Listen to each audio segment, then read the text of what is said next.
Bisyo. Nagsimula na ang liwanag ng apoy.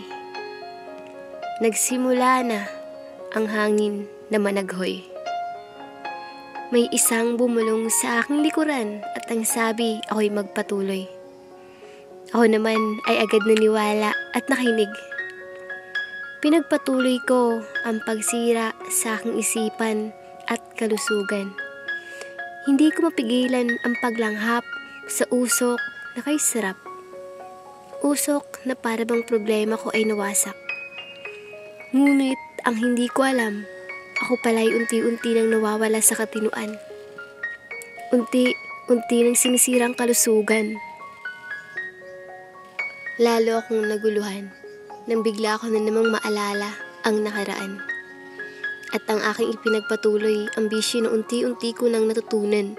Dumilat ang aking mga mata at isip nang bigla akong maalala.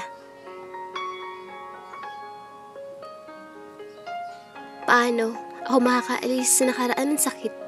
Paano ako aalis sa nakaraan ng kahapon?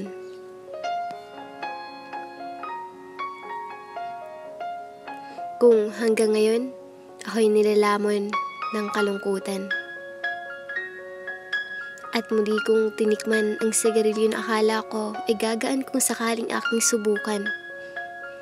Habang usok ay aking nilulunok, naalala ko ang awat habag sa aking sarili.